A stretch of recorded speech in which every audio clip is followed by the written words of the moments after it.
watched so many games of competitive Fortnite, Ninja. They were the only duo left with still like 18 players remaining. When they get the high ground like that, they send one player down to get close. Scarlet was our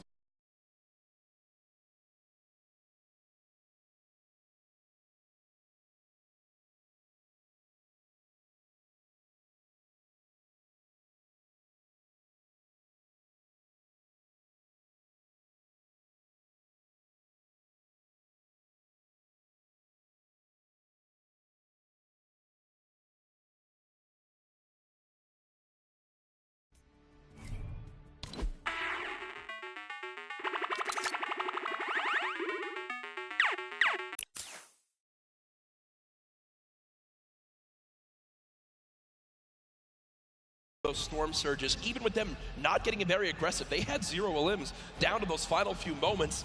Mr. Savage and Benji Fisher, we have to talk about them for a second as well. The European young duo, they were on the high ground. It was looking good, Ninja, but so many players focusing them, the shockwave grenades as well, and they had no healing left. It's unfortunate, man. We have a group full of these players who are literally the best in the world.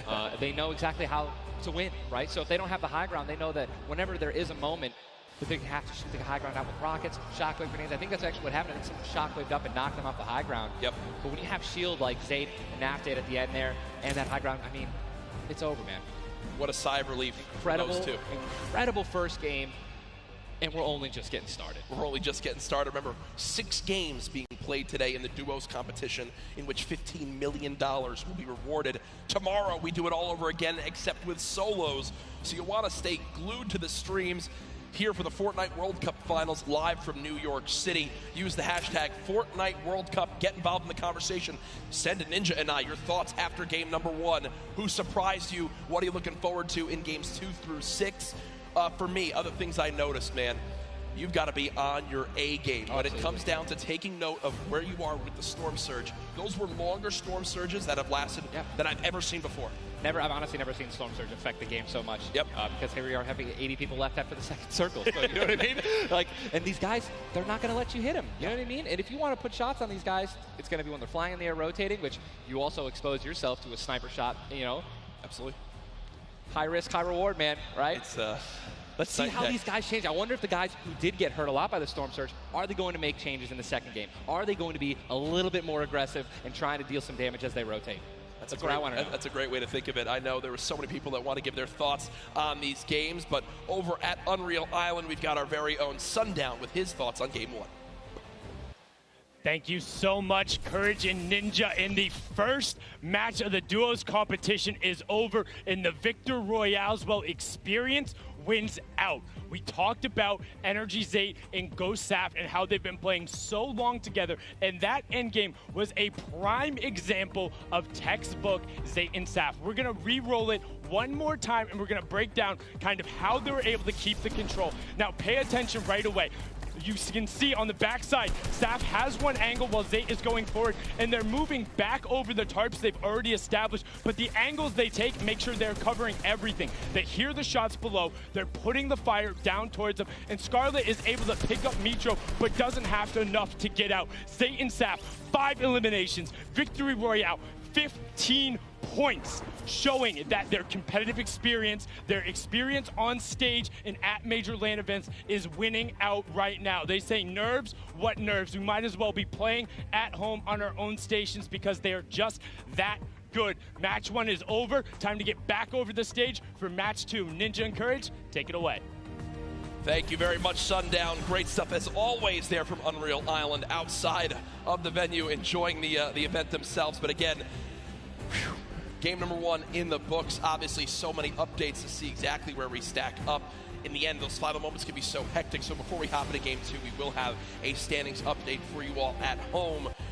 Who do you think's up top of it right now? Well, guess what? It's Saf and Zayt, but and Benji, Mr. Savage, man. Just an incredibly clutch solo moves and Both plays. both of our predictions. Both of our predictions. And they're still up there. Guess what? Imagine when they're healthy. Yep. And when they actually get some good rotation items, I'd love to see how they're going to play in the late game, man. Placement points so key. You did a great job pointing out Mitro at the end. Not only does he stay alive, not only does he perfectly use his materials and his movement items, but he somehow finds 5 more limbs, putting his team from probably an abysmal game 1 to top 3 in our leaderboards. Again, here are your standings from game number 1. Dubs and Mega, they wind up making it through as well. And that's because of Mega staying alive, too. Absolutely. Incredibly talented duo, man. Honestly, I'm looking forward to seeing what Aiden can do and Sean. So hopefully they step it up in this next game. Game 2 is about to get on its way, man. Are you ready? I am ready. Ladies ready? and gentlemen, in this sold-out arena, are you guys ready for game number 2? Oh, yeah, they are. Oh, yeah, they are. 8, 7, 6, 5, 4, 3, 2, 1. The battle bus has launched. Game number 2 of the Fortnite World Cup Duo Finals is underway. Again, I'm just going to keep saying it, the most nerve-wracking part of any competition, but definitely Fortnite for me, is the second you jump out of that bus. Yep. Right? Once you hit the ground, once these players hit the ground, they're going to definitely have hopefully less nerves, going to get back into the flow, back into the farming mentality. And man, I'm looking at these llamas on my screen. I'm just hoping that they find them. There's nothing greater than finding the new upgraded llamas at 350 mats. Dude, they're insane. And they're everywhere. And look, wait, can we look at the map? Look at the north side. You've got 3 llamas in a very small area. Llamas. And many players have gotten better at spotting llamas from very, very far away. I mean, the one thing I tell, I was telling my teammate Malachi, I was like, listen, man, sometimes you just actually have to tell yourself, hey, we should probably look for llamas as we're flying in because, usually you're looking for players who's going to be landing next to you. But if you actually keep an eye out for that adorable pink, purple, and blue llama. And there's one. I mean, look, you're just going to get rewarded with shield, rotation. There's shadow bomb storm, campfires, minis. I mean, these are incredibly valuable. And remember, materials get capped at 500 of each type. So when you get 350, it's done its job for you. You can spend much less time looting and, farming and much more time looting. And look at Zate perfectly using the Shadow Bomb Ninja. For players at home who are wondering how he just used it for way more than the 6 seconds it actually lets you use it for, explain a little bit of staying on the side of the mountain. Yeah, all you have to do is just continue that jump animation. That's going to trigger the double jump. And as long as you don't touch any solid ground, you're going to be able to continue to double bounce back and forth, man. It's an incredible, incredible use of the Shadow Bombs, and you're probably going to see a lot of players do something like that in the late game off of other people's builds, and which is way more difficult to do that off a mountain, by the way. For sure, as we now take a look at the storm is landing far, side of the map, and this storm is very far. Great point to bring up there. We can see on our side, the zone right now basically gets cut off at Dusty Divot and Neo Tilted, and the rest of the north side of the map are in play. So everyone near the middle and south side will have to move, and you see in the elimination feed very early on, Elevate does get cut down. So a tough start for the duo from 100 Thieves right there, as you've got to wonder if Arkram's still alive. Either way, though, Daedra and M11Z looks like they have players down in Loot Lake. in Loot Lake, Lucky Landing, and they do have a duo nearby. Looks like they're trying to obviously back away while continuing to farm up. Lucky Landing is not really a 4-person landing. When more than two people land here, one of them is going to be leaving a little bit handicapped.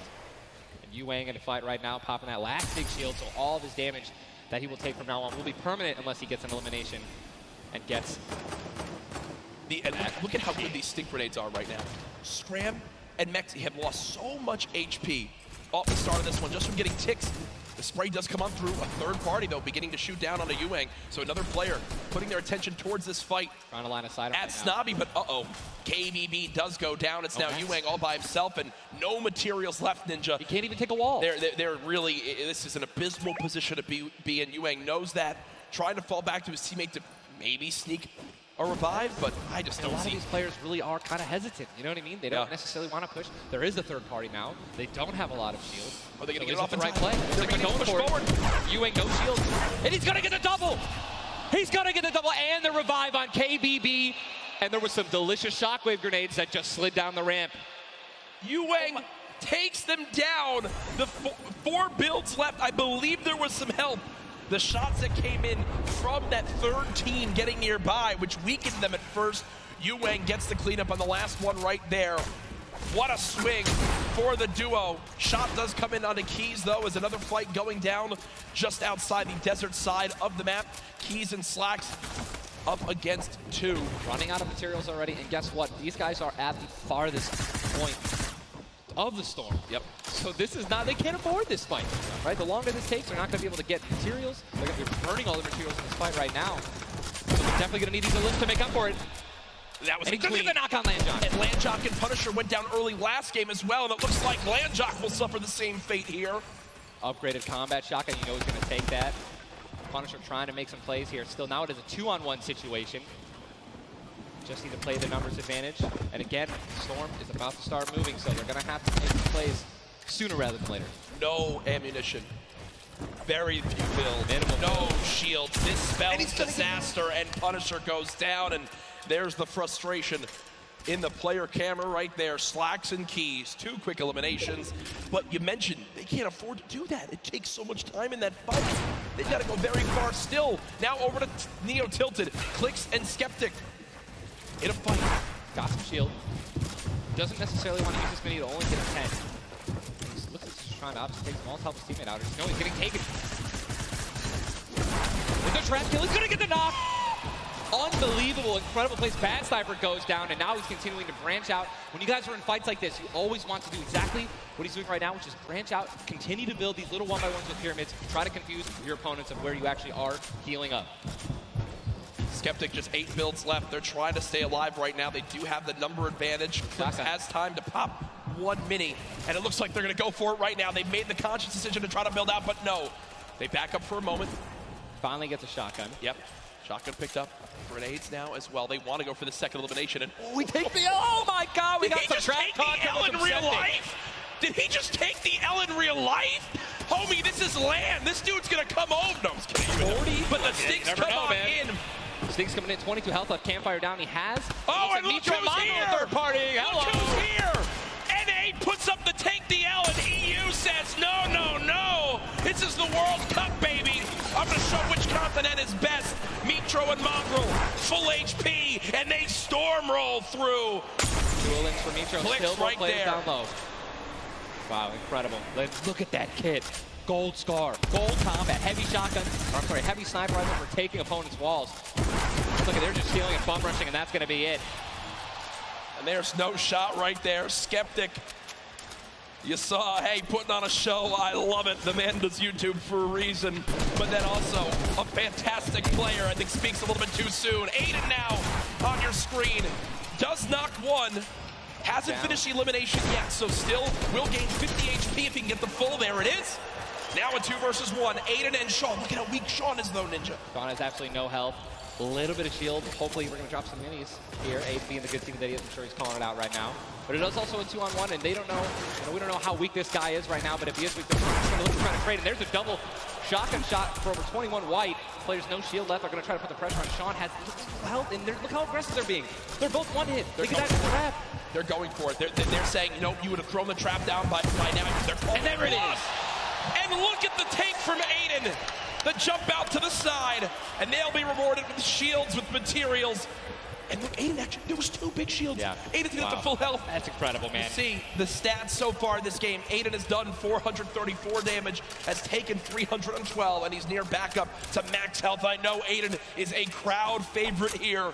Every time the camera goes on, there's a big cheer from this sold-out arena. For those of you guys who do not know, the Storm Circle is about to update right now. We just saw our second one, forcing everyone out of the north and east side of the map. And also, guess what? Every single llama was found. Yep. All 5 llamas have been found, so we have some probably high material players right now. A lot of rotation. Oh my god, I can't even. Freaking out, man. You're getting into it. Looks right like now. a lot of people. I love it. Yeah, we're looking around. They're all gone. There's only 1 airdrop that's left, which means a lot of players. It's very difficult, man. Going for airdrops is super risky, but it looks like everyone at the World Cup here is taking their chances. And what's kind of funny with this zone, as you see it on the bottom right side of your map, the slipstreams are there to basically help everyone get from the southeast, east, and south side of the map easily into this zone. So if you kind of sit outside and wait for players to move in from the slipstream, you might be able to deal a lot of damage. And remember, you might think, oh, well, there's no way you're going to get that elimination. I'm not even talking about that. I'm saying free damage for Storm Surge when that comes into play, because it is going to happen very, very soon here. We're about a minute away. It literally looks like we've been watching action. But there's 84 teams, 84 players left still.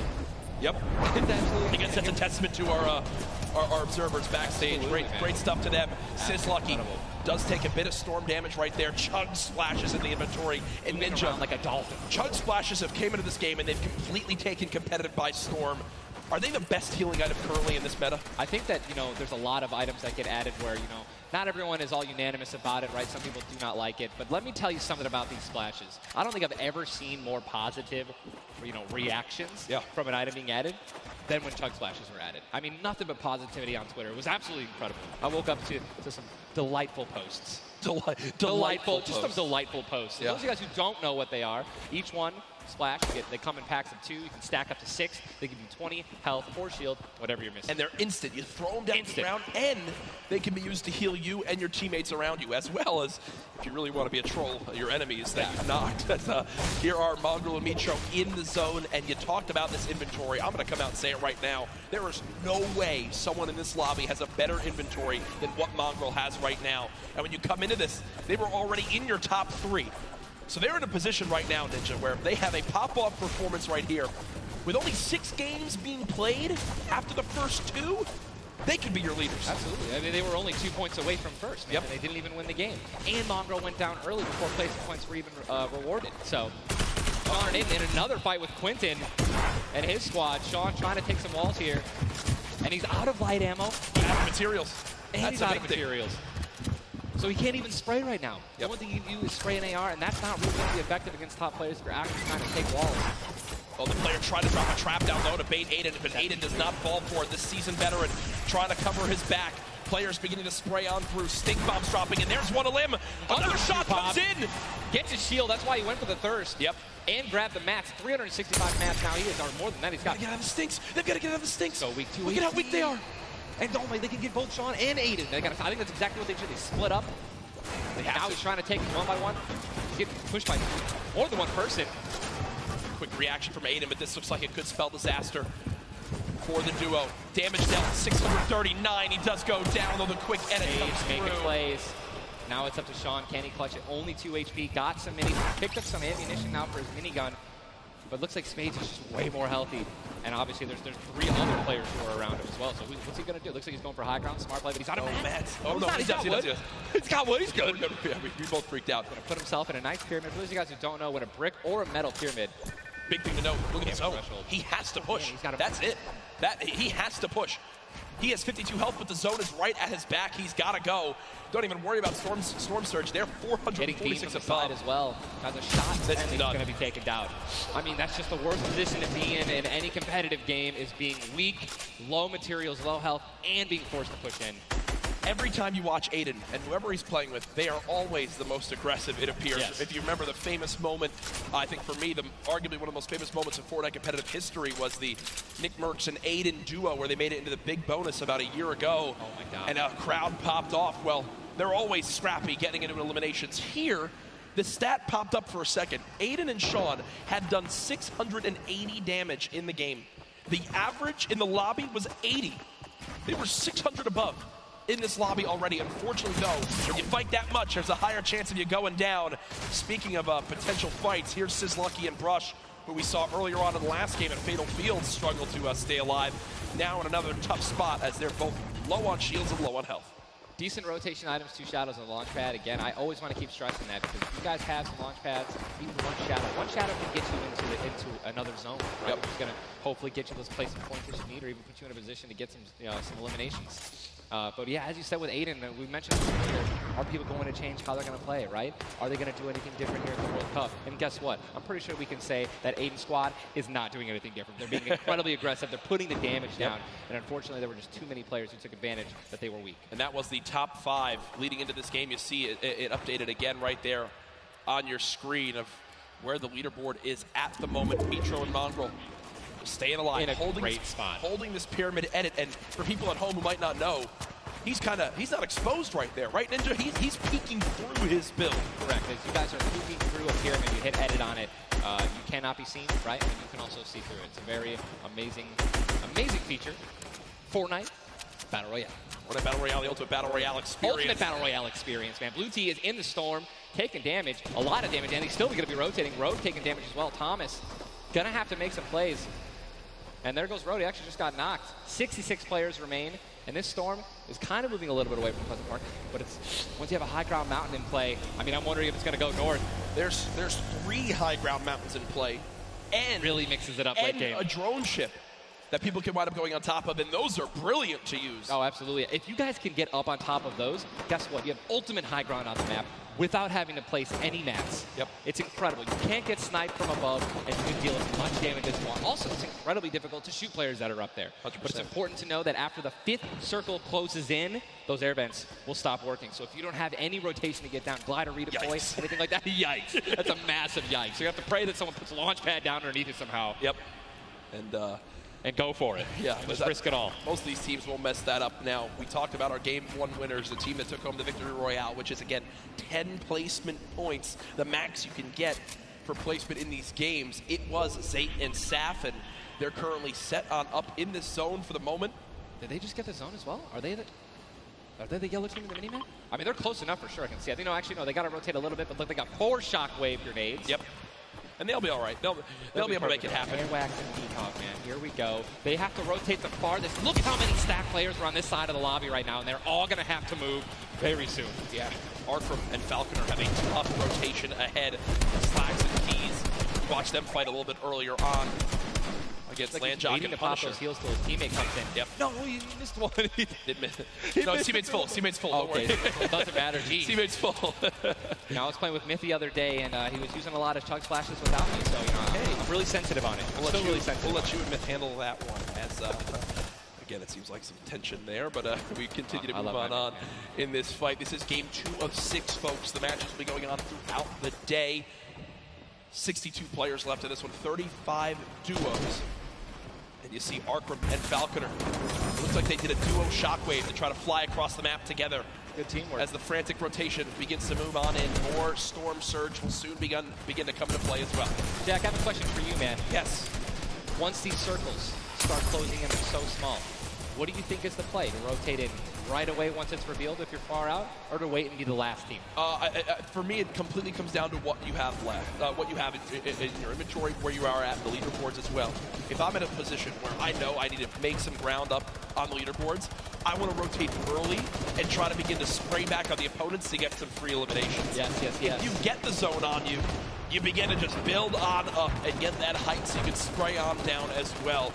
In this one, though, again, all comes down to rotation. If you have nothing to rotate with and you're far away, I think you play late and hope someone else drops a launch pad near you and use that community pad to your advantage. Yeah, we're looking over here at Ewing, 3 eliminations, sitting here with some very good materials, and it's definitely a very delicious loadout. Anyone with a heavy sniper and a blue SMG in a combat. And remember, he started the game in Snobby Shores with that clutch when KBB did go down, so they're still in this one because he still has that beautiful blue combat where he clutched it with, man. Yes, he does, and all the materials you could ever ask for it. Nearly 100 builds in this one. You see they're marking right now. I think they have a double heavy sniper combo. They're either marking double heavy or they're saying, focus this, the zone's closing there. We're going to find out soon enough. It literally looks like he's marking exactly. He's trying to look and see. Yep, they do have a double heavy sniper. And Ninja called it. The man knows. They see one. And no! You guys saw the pyramid. This is exactly what Jack talked about earlier. You need 2 walls, 2 layers protecting you from one of those walls so that double sniper will not take you down. But they've got the tools, the key to open all doors, as I put it. And this zone, Ninja, it just moved over a mountain, man. It just moved onto the side of the mountain, so high ground will be in play. But at the same time, Ninja, half of the low ground still in play, so it's not as bad a position for the low ground players. Here's a look at Mongrel and Mitro. Remember, Mongrel did go down early on in the last game. He's got to back on up because he's burning through materials very, very quickly. They're far above this Storm Surge, so they're good for the moment, and there's the replenish from his teammate in Mitro. 64 total builds left. Always see them doing this. They always split half and half mats from one another, and then they go and collect the others, and it's just a perfect way of making sure that you guys have equal material. Look at how weak Saf is. Saf just sneaking up through with that Shadow Bomb. The spray coming in from Mongrel.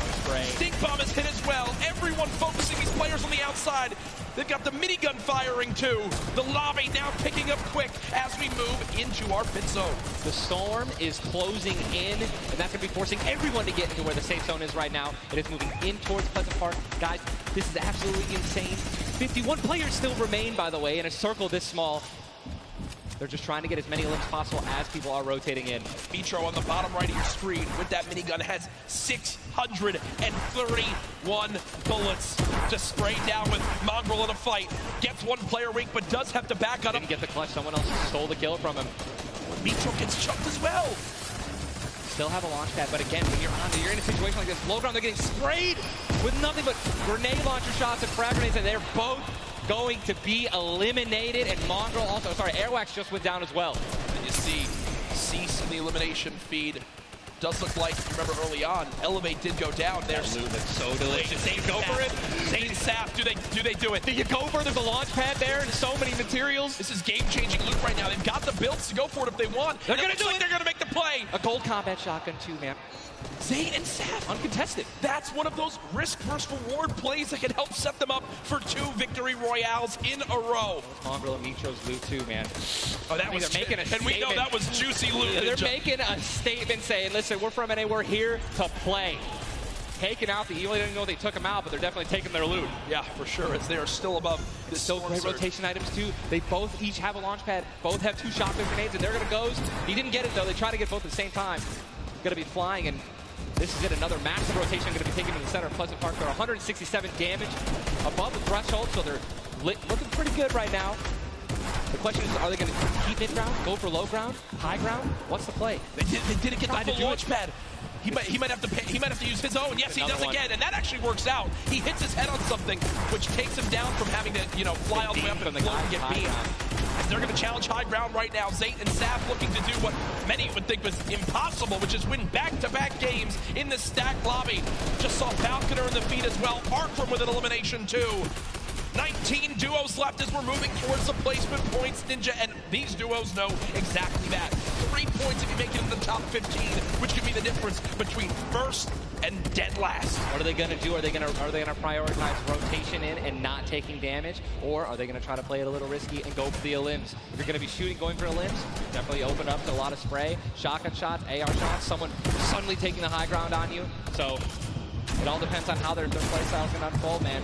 Many more duos remaining in this game, unlike the last one. Zayt with another elimination right there on a KBB. You got Snappy and Red Rush on the high ground, and Sap over the play. The high ground goes to the high ground. Take, will he get it? He's going to get it. He has it. Zayt's got high ground. Zayt has high ground as they go to try to push for 2 victory royales in a row. Sap is there as well, but Snappy just appeared right behind Sap and shotgunned him down right there. Zayt right now is going to have to concede to the high ground, giving it to Snappy. And he's just going to have to stay alive as long as possible, try to get some placement points. He is obviously a talented player, top player. He can definitely make something happen, and I'm interested to see what he's going to do. Cease has been by himself since the first moment of this game when Elevate went down at 98 players remaining, and he's somehow still alive. There goes Mega. You've got Darrox and Item on the low ground. Vorwin getting chopped down as well. Zayt with about 100 HP. Uh-oh. Here comes Vinny and Zexro. They're trying to challenge for the high ground. Keys right now being held in the storm with 5 limbs. He's going to be eliminated from the back. Zayt taken down as well. Snappy still with the high ground. Zex and Vinny and TSM crew looking good, and they're going to take it. They just took high ground. Snappy gave it to him. And they just got the high ground. Great use of the shockwave as well. Vinny as well as Zexro on hype for the moment. 5 eliminations so far. They're putting their names in the hat for potential victory royale in this game. They go down, right? They want those limbs. Vorwin now with eliminations back to back. 4 players left in this one. Zexro and Vinny spraying from the high ground. It's a 2 versus 1. The player right on the edge of the zone. The shockwave into the air. And he's going to drop on down to hype for the moment. The spray coming on in. It's not enough. Zexro and Vinny. TSM takes game 2 with style. Both alive. You love to see it. The victory royale and 7 eliminations. Look at that. Vinny's hyped, and Zexro looks like he was stunned. They forgot his fries on a fast food order. Why am I thinking about food? Oh my, Jack, it's pretty expected at this point. But God, it's on brand. 2 NA teams have taken game 1 and game 2, and honestly, I think that we can all say that the teams hyped up the most have been easy. Guess what? Mongrel and Mitro, man, they've also been performing well. They still have so many points from eliminations. Yep. Oh, man, what a great shotgun shot. They were perfectly in sync. They're even jumping and shotgunning at the same time. Vinny, pop-off, man. You love the pop-off. So hyped. Zexro's about to start cranking 90s or default dancing in the lobby. Like he's trying to talk about, literally, what are they going to do in the next game? Yeah. Like that's what that focus is. That reminds me, I've been in this situation before. He grabbed his hand and shook it for himself, man. That's a top teammate, man. Great synergy. What a start to today's competition. The energy in here is insane. I am looking around, and there are thousands and thousands of people filling up the Arthur Ashe Stadium live from New York City. Again, my name Jack Courage Dunlop, joined by Tyler Ninja Blevins for what is the first ever Fortnite World Cup Finals. $30 million on the line this weekend. Millions will be tuning on in from across the world. There's so many ways to watch, and we're just 1/3 of the way done with today's action, and it's already been fantastic. Don't even want it to end, man. I could be here all night. These games are incredible. Yep. And just listen, if you guys are watching at home, you guys want to be here, right? You guys want to be competing. Take notes. Yeah. Watch these players. Watch how they build. Watch the fights that they take, the way they rotate. And we'll see you guys here next year, man. Well, guess what? Game number 2 ended with style with the North American duo of Vinny and Zexro taking it there on the floor with none other than Jordan Fisher. Thank you so much, Courage. I appreciate that. NA showing up and taking care of business. Games 1 and 2, Vinny and Zexro with a fantastic in, both together, which is an incredible thing, right? Walk me through the just in-game for you guys. So the comp's kind of hectic because of the noise, but we're just really good at playing together. Like, we're the longest duo that have played together. So, yeah, we're just not Great. Fantastic work, guys. Back to you, Ninja and Courage. JD! Thank you so much, Jordan. The duo of Vinny and Zexro, you know, they've always been known as being so aggressive. Yeah. From all the times we've seen them in these competitive tournaments. While they might be some younger players, they've definitely been around the block here in competitive Fortnite. Again, you just see them, just like a lot of other talent here, always at the top of the duo qualifiers every single week. Even though they already qualified, they continue to keep playing, and practicing. Guess what? They just took the game number 2. You got to be pumped right now, man. Once you win one of these games, you can't let up, though. Again, and that's why I love that energy. Zex was immediately I felt like he was just talking about, what are we going to do next? Hey, man, good job. We won that. Let's do it again. Yeah. Right? How are we going to change? Maybe even do better somehow. Get more limbs in Game 3. No, for sure. And they know that. They're not going to take their foot off the gas pedal. Folks, we have our standings after game number 2. Where are things playing on out? It is still Zayt and Sap at the top. Dubs and Mega at 18 points in second. Zexro and Vinny, with that performance, go from 0 points up to 17, Ninja. And that is the beauty of how this plays on out. Anyone can have a pop-off game and come right back. Mongrel and Mitro still in your top 5, as well as Serpent, Hype, Darox, Item, Forwin, and Tux, Snappy, and Red Rush all there. While Zayt and Sap do have a nice little lead right now, nobody is safe from the rest of this lobby. I'll tell you that right now. I mean, just take a look at the points, Courage. You got 11 points, right? Benji and Mr. Savage, they fell out of the top 10. But look at that. Storm and Epic Whale, 12 points. Daedra, M11Z, 12 points, 12 points, 12 points. All they need is 2 or 3 points, 2 or 3 extra eliminations right there, and boom, they'll move up 6 places. Yep. You know what I mean? So it's still anyone's game, all right? 2 pop-off games, 1 pop-off game, boom, you're already in the top 5. Remember, if you get 50th place or 11th place, from that whole time in between, you win $100,000 as a duo. Still. But if you go from 10th up to 1st, it jumps all the way to $3 million. So everyone, eyes on that top prize. We are just 1/3 of the way through the action today, but I know we've had a lot of fun up here, Ninja. What an absolute blast. Ladies and gentlemen, be here, man. Can we give a round of applause to Ninja for hopping in for some guest casting? What a great job. Thank you, man. Always a pleasure, brother. Pleasure to be here. That's going to do it for us for now up here on the caster desk, but I know Zeke is down on the floor with some notes for you all. Thank you guys so much, man. What an awesome first 2 set of games from Sap and Zay locking down the lobby to Zexro and Vinny just coming in super clutch. And of course, guys, you've been here. We got to see Ninja. He got to go ahead and commentate some games. So what I want to know from you is, have you guys had a good time? Have you enjoyed it? If so, let's just let me hear you. You know, that was so-so. Let's pretend I didn't ask. Have you guys been enjoying yourselves? That's what I'm talking about. Obviously, we've got quite a bit more games left to get through, but, you know, if you've been watching for a long time, you know I'm a big fan of everyone that loves Fortnite. It's all about bringing people together. And I like to say Fortnite fam. That's my thing. That's what I do. And you know, there's actually a lot of people from around the world that have come here to compete, to watch, to be part of all of this. And I thought, what better way to give back to you guys than to teach you how to say Fortnite from all around the world. So in just a moment, we're going to take a look at a video, and I can't wait because this is actually the first time I'm seeing this. A lot of work went into making this happen. So I can't wait for us to watch this together. Let's take a look.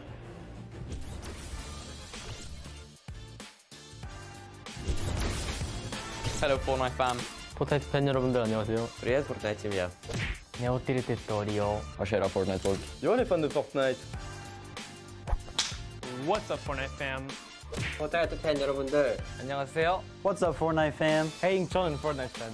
What's up Fortnite fam? Was geht, Fortnite-Freunde? 冠军等着我们。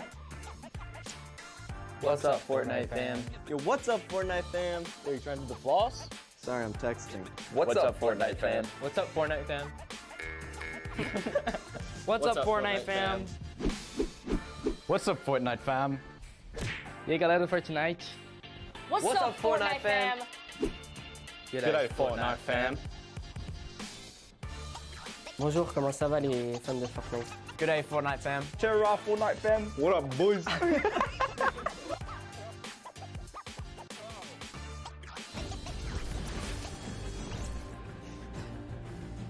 That was even better than I thought it would be. Just embrace it. We, as a collective, are the Fortnite fam. Get used to it.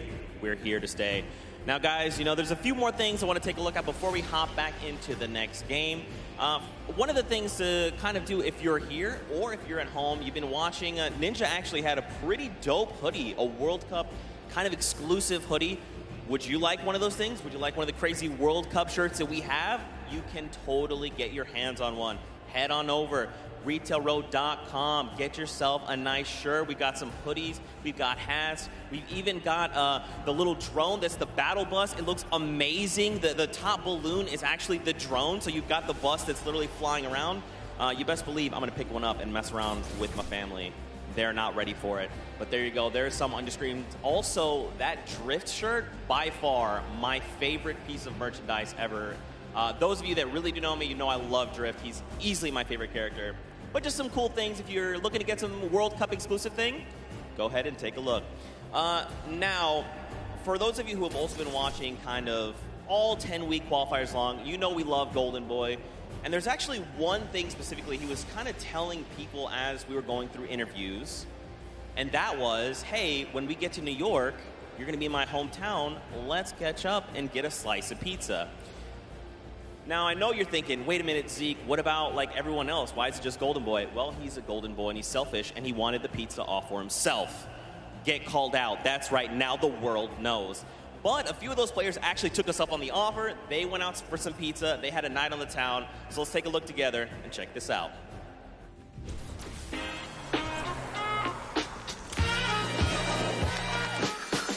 New York City. We got the Statue of Liberty, Central Park, the Empire State Building, and the first ever Fortnite World Cup Finals. I couldn't be more excited about the greatest Fortnite players from around the world coming to my hometown to duke it out. But before the action started, I took World Cup qualifying players Aiden and Chinkin out to show them the Big Apple, starting with PC Gaming Cafe, Waypoint. What's up, boys? Hey. Welcome to Waypoint. Good to see you. Good to meet you. Good to meet you. All right, fellas, let's go and grab a drink. Let's go. All right.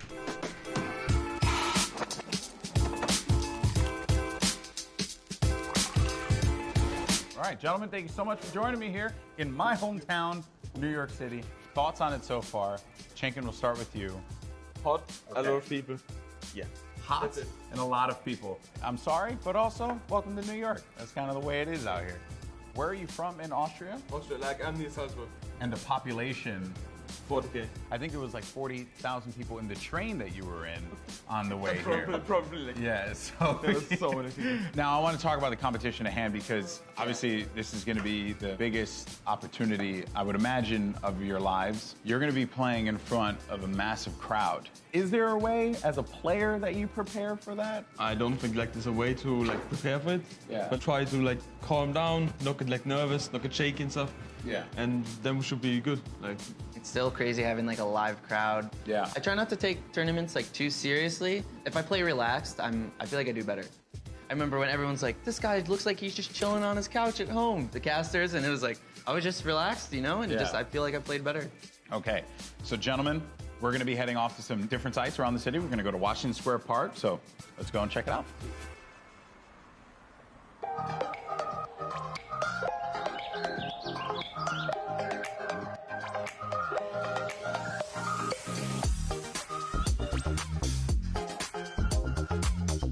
All right, so now here we are in Washington Square Park, gentlemen. And I love the fact that we've conveniently set this up.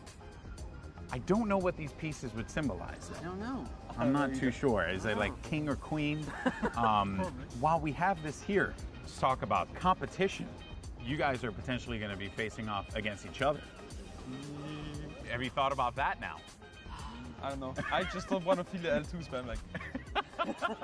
Oh, you don't want to feel the L2 spam?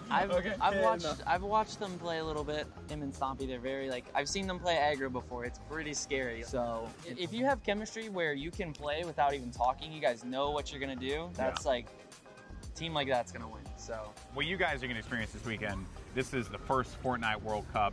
You're going to be playing for millions of dollars potentially. Has that even set with you guys yet?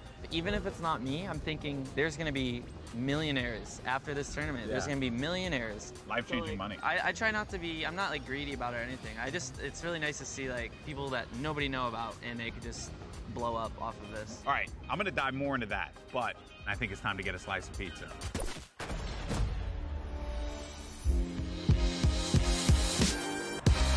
Take you out for a good pizza. We'll get some pizza. To give everyone pizza. Yeah, I'm gonna show up with 2 giant boxes of pizza. Pizza. Say I won't, Bala. Say I won't. And I kept telling people, hey, I want to get a slice of pizza with you. You know, all the players, and they all ignored me. You know?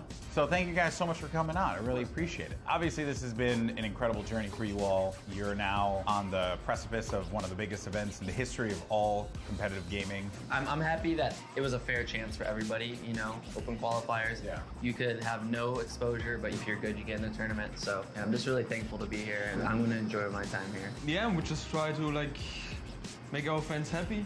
I'm really looking forward to play on the stage in front of 100,000 people. Do you feel like the fans and how they've been supporting you all on this road to this, do you feel like that adds a little bit to this pressure? Honestly, it gives just more support for me. I feel more like happy to be here when there's all these people, whether they're rooting for me or other players. Fortnite's grown so much, and I just can't wait to see all like the crowd, and I know it's gonna get bigger and bigger every event, so. Fellas, best of luck at the Fortnite World Cup this weekend. Seriously, nothing but the best for you, but we're in the thick of things here in New York. So I think we got to get some more pizza. You guys down? All right, let's do it. New York's got everything, and this weekend, most importantly, it's got the Fortnite World Cup. Now that these two have had their slice, let's see how they handle the competition.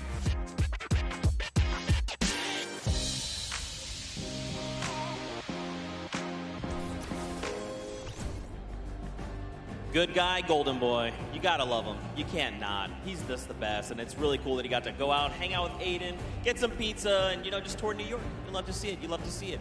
Now, guys, there is actually a dynamic duo that we want to talk to. We actually have Jordan Fisher standing by.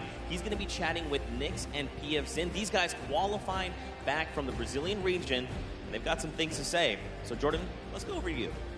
Thank you, my friend. I've got Nix and PF Zin here. Nix, you have been absolutely dominating in the last few weeks, especially where the solos and the duos are concerned, being the first Brazilian player to qualify for the World Cup. Can you talk to me a little bit about the dynamic that the two of you share as partners? Nix, você estava dominando nas últimas semanas, principalmente para os qualifiers da World Cup. Você pode falar um pouco sobre a dinâmica de vocês? Eu e o PFzinho costuma jogar bem agressivo. e tentar pegar o máximo de eliminações possível.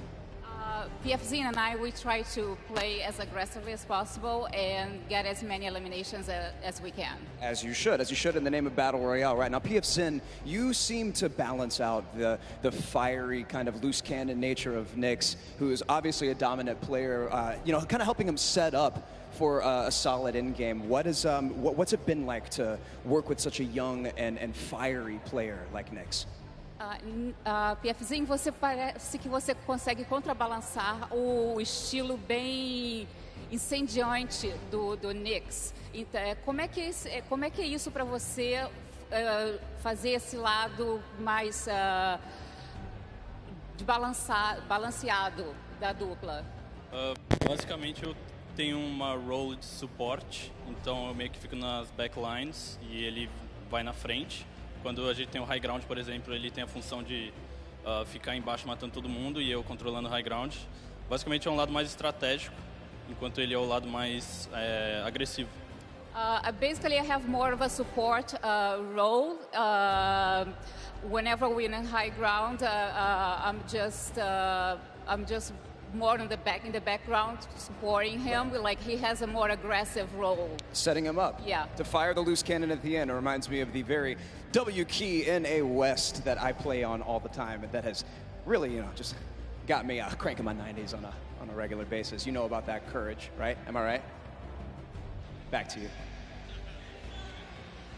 Whoa. Jordan, it's back to me. Come on, Courage, he's just found the chicken parmesan. Someone whispered the word and he went running. You hate to see it. Also, big shout out to Nyx and PFZ. I actually chatted with Nyx very quickly. He walked up and was like, "Hi, I'm Nyx." And I'm thinking, this guy knows how to talk. So I talked a bunch of stuff, told him how much I loved him. Turns out he didn't understand any of it. So I had to get a translator and tell him that I love him. But that's how things go. Now, of course, guys, I know what you want. You want more games. We have 4 more on deck. So I think for now, we're going to send it back up to Golden Boy and Monster. They're going to get us into these games. So how's DJ Mike Realm? Play us in.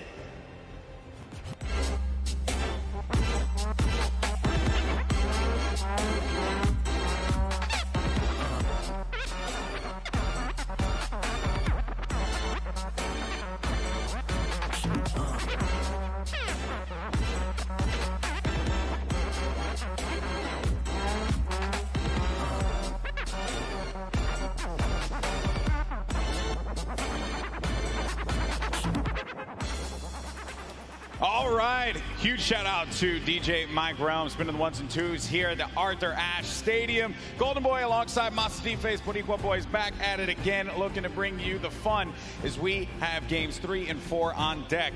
And so far, this has been one of the most exciting events I've ever been to. That game 1 was ridiculous. Game 2 did not disappoint as well, Monster. No, it didn't. I thought for a second there we're going to see back-to-back performances from Zay and Saf. And I mean, we honestly did. Everyone that was in the top 10 contestant, even Miz and Deidre, they were performing. We saw them cut it all the way through. And it's that level of consistency that's going to cut the difference in making it all the way through the top 10 and being a World Cup winner. What I've loved seeing is that standings page, top 10. International through and through.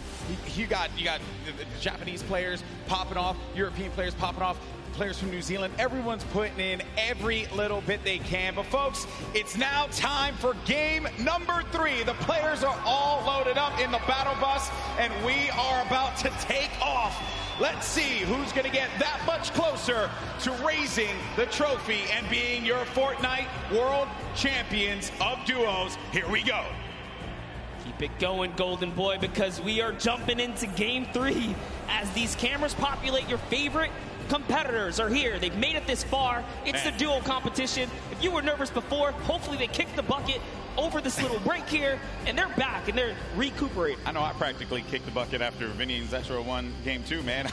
I was feeling it, man. It was nuts. And there they are on your screen. So the drop for the bus here, it's going to be a north to south one going right over that ice biome. It's going to cut pretty much center of the map there.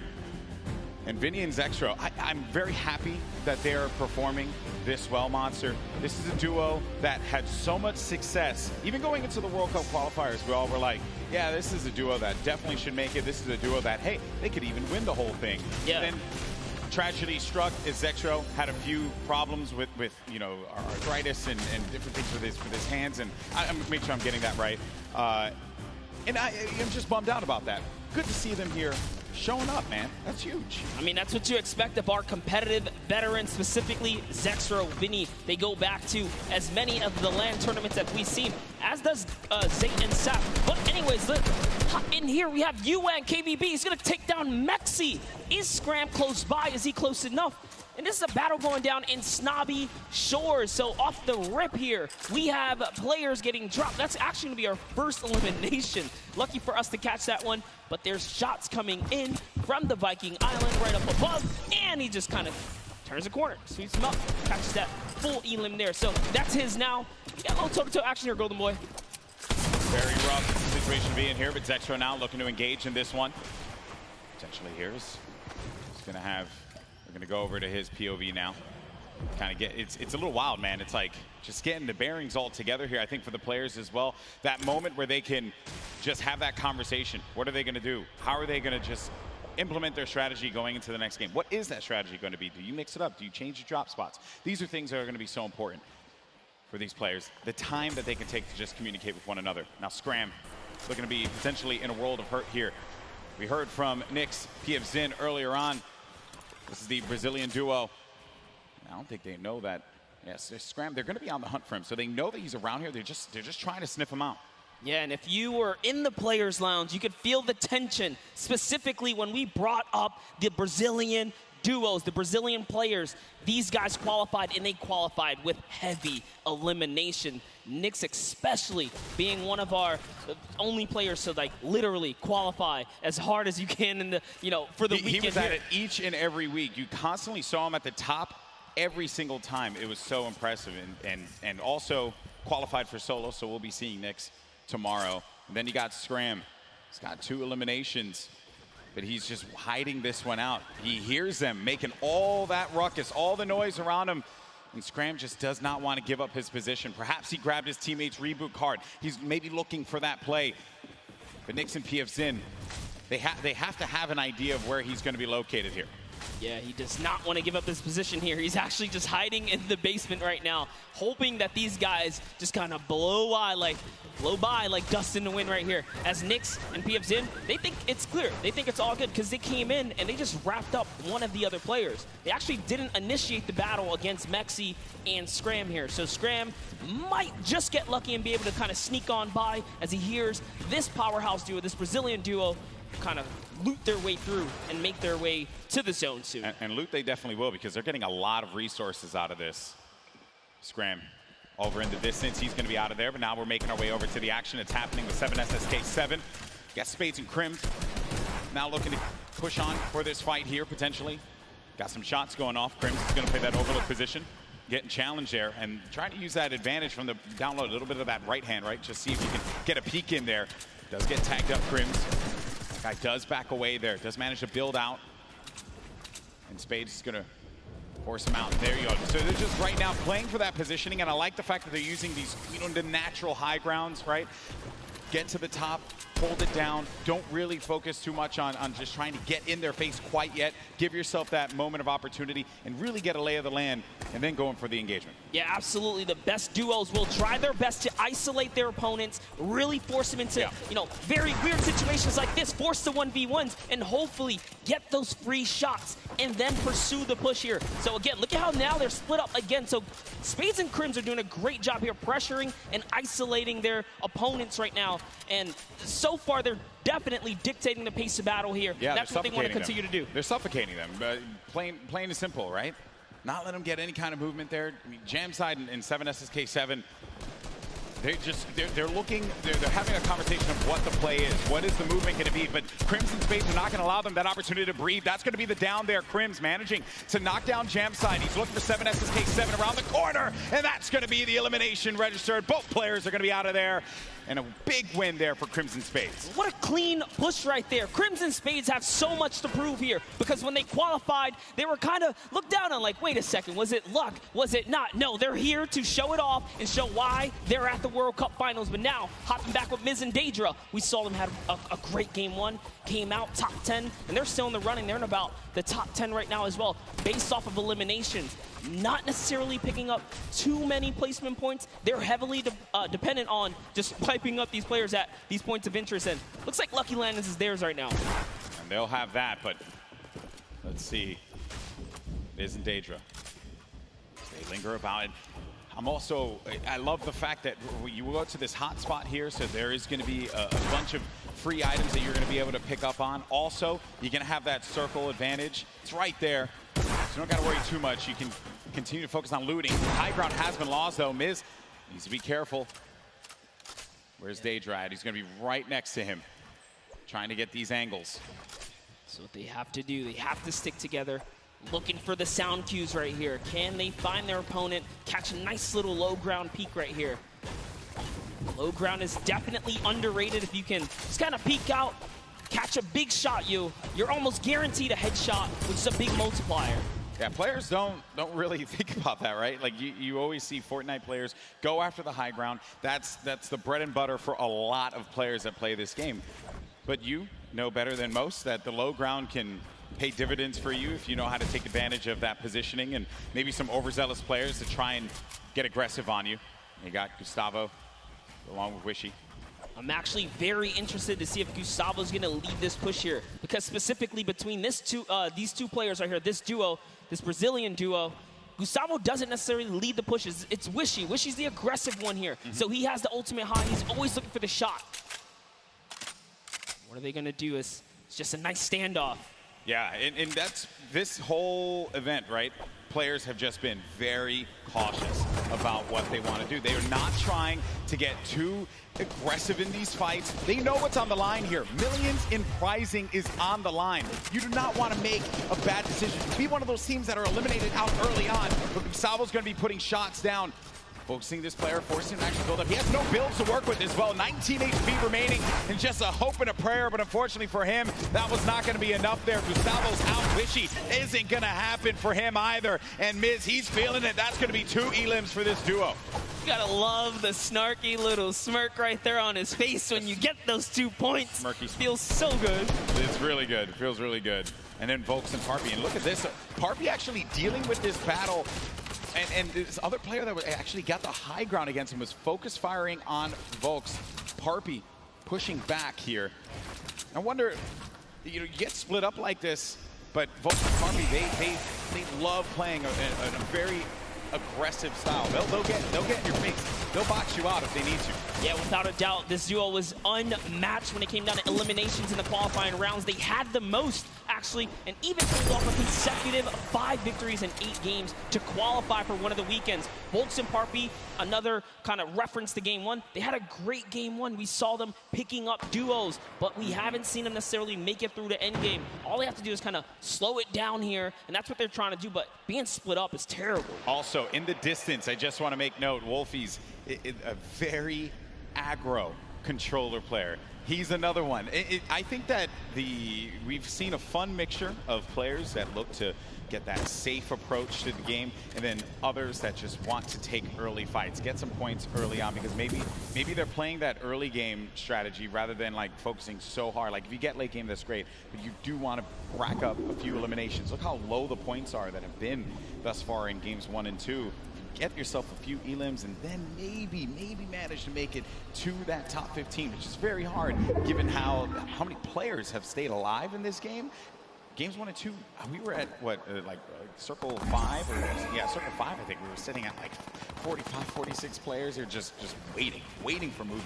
Yeah, and that's where that storm surge kicks in, right? Does damage to players. That's feeling back. But Crew and Chapels, one of my picks to watch, have sort of been struggling in the format so far. I guess when the real pressure's on, the environment shifts, right? Everything changes. That's right. That's right. Everything changes here, and Crew does manage to get that shot off, or attempted to, with that tactical shotgun. It was not going to get the connection necessary there, but it did put the fear in the player to have to back away. Both players, well, respecting the space from one another. The stinkers come out. Crew and Chapix having to get out of there, and they're going to use those, I believe, the shockwave nades to just fly on out of there. Didn't see the purple over their bodies there, but they were able to fly on out of that fight. Could have gotten real risky for them. I was going to say, that was a respectful disengage. You only got 6 games here, 2 of which have happened.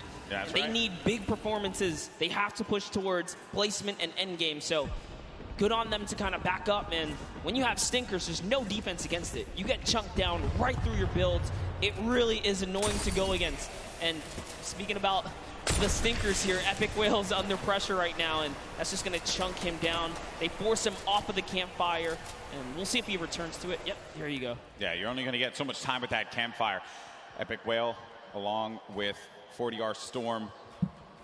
This is a Week 10 qualified duo. Last moment you could possibly have it happen, and they managed to pull it off. Maybe this could be the game for them.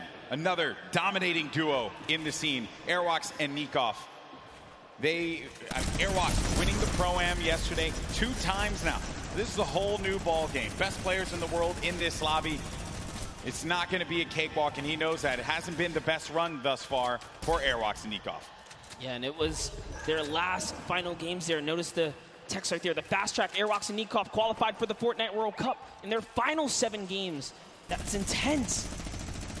They were struggling so close on the cusp every single weekend, so close to qualifying. If it was 5 placements, they were 6 or so like that. It was that close for them. But jumping in here, Crew is going to put some pressure down, and it looks like his teammate has been traded out as well. He's already gone. Also going to see some eliminations over in the feed as well. You got Crew who just cleaned up on Volks, but Septic took out X-Mend. And then I think I saw XXM pop up there on the receiving end of a shot there, so will be out of the action as well. Crew by himself has 1 elimination. Going to be looking to get as many points as possible. Now we're going to be sitting with 40 duos left alive. We're going into the next circle here in just a little bit. It's going to start to collapse. Salty Springs is going to be the point of interest for all of our players here. Got a lot of bodies that are going to be lingering outside. Some that are even as far out as Dusty Divot, like on the northern end of it, sticking around there. So maybe trying to get some last-minute loot, perhaps. We'll have to see. Here is Parpy looking for that peak. Volks and Parpy always tend to stay together, but wait a second, that was a tricky little shockwave right there. He did try to sneak his way into the build. He takes the wall. What are you going to do with it? Crew still looking for the replacement here. He gets it on land, takes the wall. 184! Crew's excitement, you can feel it from here. That was a huge shot. With the new tactical shotgun, the legendary. That's right. When you're feeling it, man. He went right for the fight. Ambitious, the young player there from Sweden, 15 years of age, man, and he's playing for millions of dollars. So many of these players, they're just young ones. We have a lot of young fans here in the arena today. Maybe next year this could be them. And then you got a few of the veterans. Zexro, Vinny, saw Nate Hill, as well as Funk Mongrel, Mitro, Aiden there in the corner of the screen. And back over to our Game 2 winners, Zexro and Vinny. No eliminations to their name thus far. I mentioned Wolfie's the aggro controller player. He went right for Nyx and just take him out on that one. Yeah, I definitely want to see Wolfie hopefully catch some more highlights before the weekend's over.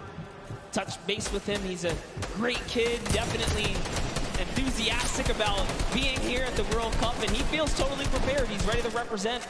He's one of the few controller players who actually qualify for this weekend. This is a big weekend for a lot of players, obviously, clearly. Here you have Cease and Elevate. They haven't found the rhythm. They've been a little quiet, man. They won WSOE, a great duo that has had success in the past, but this has just not been their game so far. Got to get something to turn it around. The talent is certainly there. I think I saw someone on the Fortnite competitive Reddit mention, why is no one talking about Cease and Elevate? And I think it's just important to note that in order for us to talk about it, they got to start doing some things. And I think games 1 and 2 has not been their game. Yeah, and I mean, we were there in the warm-up rounds. A lot of players were not necessarily revealing strategy, but whoa, that's a huge shot on Ziff right there as Mitro sends one flying down the field right there. Sent him packing. Dear me. All right, so back into the action at hand. We're going to have 36 duos left in this. Notable names, obviously, Mega and Dubs. Benji Fishy, Mr. Savage. A lot of people in the crowd popped for Benji Fishy when he walked out, as well as Mr. Savage. For due reason, this is a stupendous duo. The double snipe combination from Benji Fishy and Mr. Savage. Big shot right there. These double snipes, you gotta be careful. There's no standing still in a box here because you might eat one right there. They line up another. Right. Not quite successful that time around, but hey, all damage matters. Storm Surge, you want to be dealing damage. You cannot stay idle. There are no free passes at the World Cup. Look what happened in game 1, man. The Storm Surge claimed a lot of victims. You have to be engaging in fights. You cannot stay still. There's Fwexy and Letwick on the move. Nyrox right behind him. Cooler organization. Benji Fishy's going to be down. Just saw that one off on the side. Mr. Savage now having to deal with a player that had engaged on him. Going to get built above. He just needs to wait this one out here, but Benji does get cleaned up. Yeah, that was going to be Fwexy. And that was such a sneaky ambush right there. He used his shadow bomb, pushed up. Notice Benji was kind of over-peeking, harassing players with that sniper. You cannot hold down scope right there. He ate a shotgun to the face, and that's why Benji goes down. And I love what Savage did here. He just went for high ground. He had to immediately get out of there and leave his duo behind. So what can Mr. Savage do? One of the best mechanical players here today. What can he do by himself? It's not going to be easy. Not with a lobby like this. At this point in time, he's really just looking to play the keep away game. Maybe he can pick off a player with that heavy sniper, get an elimination for himself. They only have 1 point right now, and they're nowhere near getting the placement points currently. He's still looking to harass some players. Put some pressure on them. Now you see that happen, half out circle. Only 2 duos are going to be inside of there. So everyone's going to have to start to move over to that east side. It's going to be a struggle for so many players. They're starting to make the moves right now. They want to try and gatekeep, prevent these players from getting inside. This is a team we want to watch right now during this rotation. Mongrel and Mitro, they are masters at executing, especially when they have mobility like this to cut across the field. They are on the hunt right now, and there's no reason for them to rush. Once they spot out someone, they're gonna pounce. They're gonna jump on that target. Yeah, they're gonna wait for you to make that mistake. And with the nerves at an all-time high here, players are certainly gonna make that error in judgment. Saw it happen in scrims when we were looking at players just getting warmed up. So much at stake here, but there's the launch pad. It's going to go out now. Need to be wary of just getting beamed in the sky. So many times you think that you're just going to be sailing away with no problem, not a care in the world, and then you just end up losing all of your shields, all of your HP, and then that's it. You're done. I've seen it countless number of times. People tweet out, you know, you fly across, you get taken out the sky, but it's all about timing. Neither Mitro nor Mongrel was shot once on that rotation, and it was masterfully done right there. And whoa, it looks like they're tracking so beautifully. Catches someone trying to just kind of rotate on by in a shadow bomb, but that was not enough.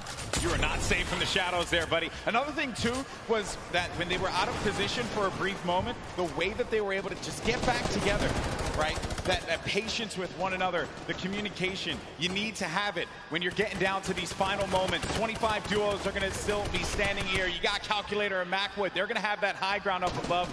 They shouldn't be comfortable just yet, because anything can happen here. Look at where that next circle is going to be going. Moves need to be made. With that RPG, I mean, they can basically take high ground at any given moment that they want nor choose. Calculator looking around, already on 4 eliminations for Macwood. Macwood did say he's the fragger of the duo. We'll see if Calculator can keep up right now.